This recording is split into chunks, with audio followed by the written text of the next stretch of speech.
नलदैहमानान् विलोक्य जीवान् करुणानवोद्रा वचोमृतं यो विमलं ववर्ष तं वारिवां कमपि प्रणो नमो नमो गुरुदेव को नमो कबीर सकृपाल नमो संत शरणागति सकल पाप वैचार सतगुरु को कीजे बंदगी कोटि कोटि प्रणाम कीटन जाने भृंग को गुरु कर ले आप समान।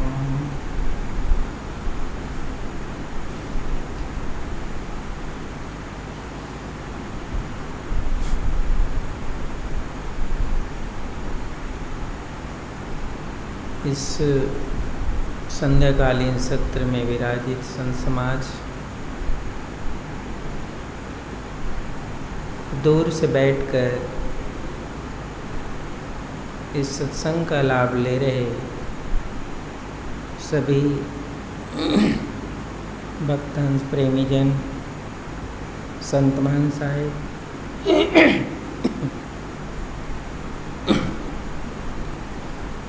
सद्गुरु के पावन धाम में ये मंगलमय बेला चतुर्मास का सत्संग दर्शन का यह पुनीत अवसर है और इसका पवित्र प्रसंग को भी आप श्रवण करते हैं।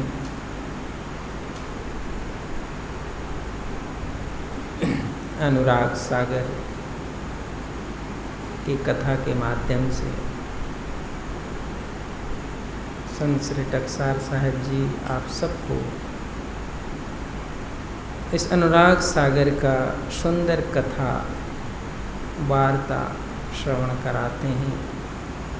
संत रोहित दास जी इंग्लिश सुनने वालों के लिए इंग्लिश ट्रांसलेशन करते हैं और प्रतिदिन हम संतों के द्वारा साहेब के बहुमूल्य वाणियों पर उनके विचार सुनते हैं। आज आपको साहेब की साखी पर अपना विचार रखे संत विनोद दास जी, उनके विचार आपने सुना। आप सभी को और पूरे देशवासियों को स्वतंत्रता दिवस की शुभकामना बधाई दी गई। ये उन सब के लिए जो इस देश से प्यार मोहब्बत और अपनी जन्मभूमि की तरह स्वाभिमान रखते हैं, उन सब के लिए ये अवसर स्मरणीय अवसर है, मंगलमय अवसर है। हम साहेब की साखी को आपके सामने विचार के लिए रखेंगे, जिनका आप सब ने विवेचन सुना। यह तन विष की बेलरी गुरु अमृत के खान, शीश जी जो गुरु मिले तो भी सस्ता जान। ये साहिब का उपदेश है, इसलिए साहिब ने ये संदेश हम सबको बताया कि जीवन मिला है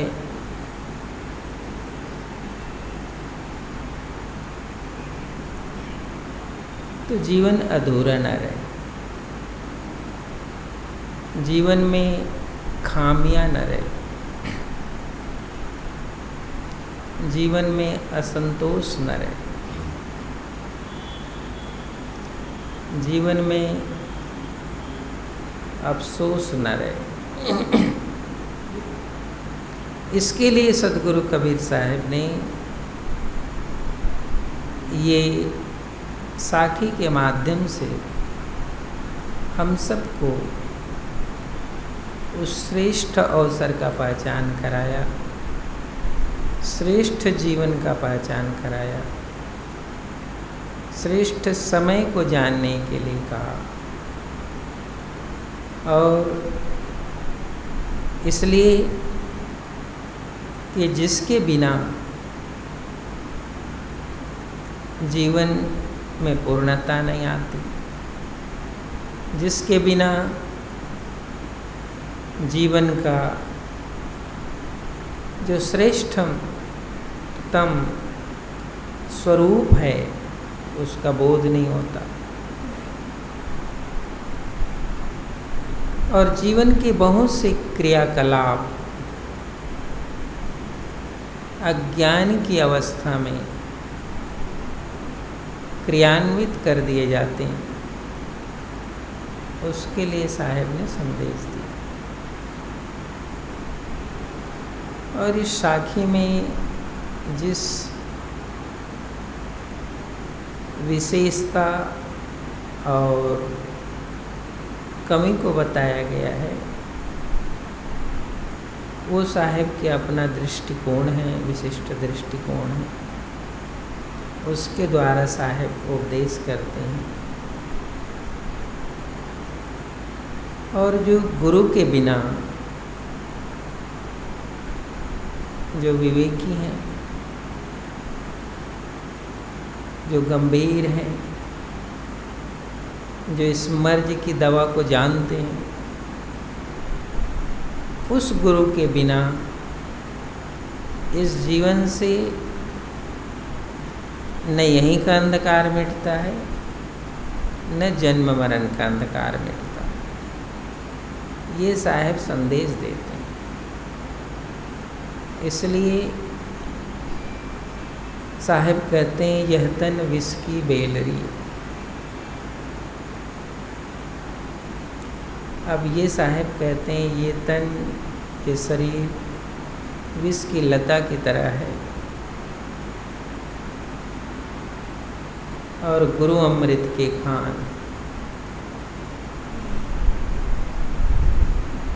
गुरुपद है जो गुरु भूमिका है, उसके को अमृत के तुल्य साहब कहते हैं। तो जहाँ विष है वहाँ अमृत का समावेश नहीं होता है। विष का अभाव होगा तभी अमृत का असर होगा। तो सर्वप्रथम साहब कहते हैं इस शरीर में अमृत का प्रवेश होना है, इस शरीर को अमृत का लाभ मिलना है। सतगुरु कबीर साहब का ये उद्देश्य है उपदेश का कि इस शरीर भले अभी जीवन में विषय विकार रूपी विषय, अज्ञान अंधकार रूपी विष है, लेकिन एक अवसर है। वो क्या अवसर है? अमृत भी पास में, ये तो अवसर हुआ ना, यही तो अवसर है। साहब कहते हैं मान लिया ये तन विष से भरा है, ये जीवन में विषय विकार है,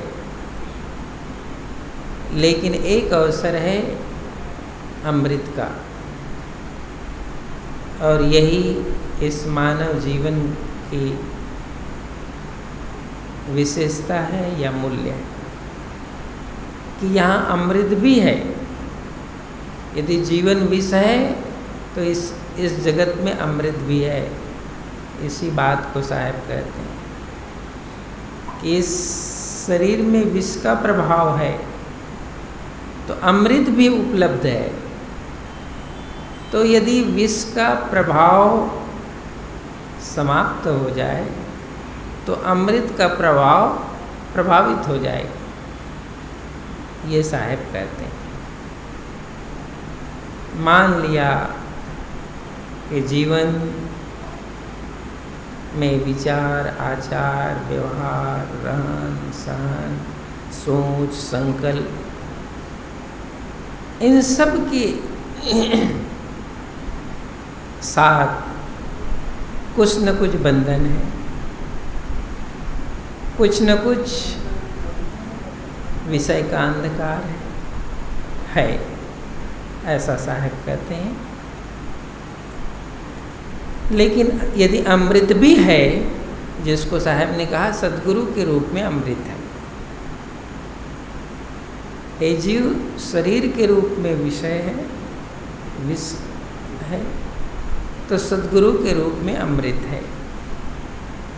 तो बिना अमृत को प्राप्त किए इस संसार से मत जाओ, साहब यही कहते हैं। अमृत को उतार कर, नहीं, विष को उतार कर उस अमृत का स्वाद लेकर तुम जाओ, अमृतमय होकर जाओ। इसलिए साहब ने कहा कि ये शरीर में कहीं न कहीं विष का प्रभाव है, और जब विष का प्रभाव है तो अमृत पास है, तो पर भी लाभ नहीं है। विष अमृत गो एको संगा, साहब कहते हैं मलिया गिर पर बसत भुजंगा, और विष अमृत कहो एको संगा। चंदन के वृक्ष पर सर्प लिपटे रहते हैं, चंदन के वृक्ष पर सर्प लिपटे रहते हैं, लेकिन चंदन शीतलता का प्रतीक है और सर्प विष का प्रतीक है। लेकिन बाहर की शीतलता को प्राप्त करने के लिए सर्प भले चंदन में लिपटा रहे, लेकिन चंदन में लिपटने से विष नहीं उतरता है, विष समाप्त होता नहीं, विष रहता ही है। तो साहब कहते हैं ये तन विष की बेलरी की तरह है, ऐसा यदि ख्याल है, ऐसा यदि स्मरण है, जीवन में विष का प्रभाव कहाँ है? ये जीवन वाले को, ये शरीर वाले को ये ख्याल रखना पड़ेगा, ये अनुभव में लाना पड़ेगा कि हमारे जीवन में किस मार्ग से विष का प्रभाव है। मन के मार्ग से, आचार विचार के मार्ग से, लोभ लालच के मार्ग से, व्यवहार के मार्ग, किस मार्ग से विष का प्रभाव है। यदि ये स्मरण होता है, ख्याल होता है, तो आदमी कम से कम उस द्वार को बंद करने का कोशिश करता है कि इस खिड़की से हवा आ रही है, ये दीपक बुझ जाएगी, तो हम उस खिड़की को बंद कर देते, तो दीपक नहीं बुझता ना। ऐसे ही जीवन की जिस सतह में विष का प्रभाव है, साहब कहते हैं उस सतह को विष के प्रभाव से मुक्त करो, और उस सतह को विष के प्रभाव से मुक्त करने के लिए सद्गुरु की उपस्थिति है। सद्गुरु हैं जिनके प्रभाव से ये विष जो है उतर जाएगा, और जब विष उतर जाता है और अमृत के प्रभाव से विष उतर जाता है, अमृत की उपस्थिति में विष उतर जाता है, तो ये स्वभावतः उसकी छाया से, उसके प्रभाव से, सद्गुरु के प्रभाव से विष से मुक्त जीव हो जाता है, विष और विषय से मुक्त जीव हो जाता है। तो सद्गुरु अमृत के देने वाले हैं, अमृत तुल्य हैं। उसके प्रभाव से जिसका विषय और विष उतर गया वो सौभाग्यशाली तो है। साहब कहते हैं यह तन विष की बेलरी गुरु अमृत के खान। और नीचे जो कहते हैं, नीचे जो पंक्ति है वो बड़ा कठिन है। वो इसलिए कठिन है, शीश दिए जो गुरु मिले और तो भी सस्ता जान। अब यहाँ साहब कहते हैं ये जो अवसर है विष और अमृत की उपस्थिति का, शीश दिए जो गुरु मिले तो भी सस्ता जान। ऐसे अमृत को देने वाले सद्गुरु की उपस्थिति में यदि ये शीश चढ़ाना भी पड़े तो शीश को चढ़ा दो। क्यों? वो शीश तो ऐसा ही विष से भरा है। नहीं भी चढ़ाते हो तो भी तुमको कोई फायदे का नहीं है, वो वजन ही है। क्योंकि विष से भरा हुआ ये जीवन है, उससे फायदा तो मिलने वाला, लाभ नहीं मिलने वाला। तो साहब कहते हैं उस शीश को चढ़ा दो यदि उस अमृत की उपस्थिति समझ में आती है तो पहले तो समझ में आना चाहिए, ख्याल में आना चाहिए कि ये अमृत की उपस्थिति है, ये सद्गुरु की उपस्थिति है। और सद्गुरु की उपस्थिति भी है और तुम विष में भी पड़े हुए हो तो ये दुर्भाग्य भी है और जन्म जन्म का ये पातक है। जन्म जन्म का ये पातक फिर अवसर जाने के बाद वापस आता नहीं। इसलिए साहब कहते हैं ये सौदा ये महंगा नहीं है, ये सौदा सस्ता है। कि अमृत को उपलब्ध होकर कोई भी जीव, कोई भी हंस, कोई भी जिज्ञासु अपने विष से मुक्त हो सकता है। इस शरीर में, इस जीवन में ये परम सौभाग्य, ऐसा सद्गुरु का उपदेश है। लेकिन ये जो भूमिका साहब कहते हैं, ये उपस्थिति जो साहब बताते हैं, ये उपस्थिति और भूमिका उस श्रेष्ठतम संगति और सत्संग से उपलब्ध होता है, ऐसे उपलब्ध नहीं होता। श्रेष्ठ से श्रेष्ठ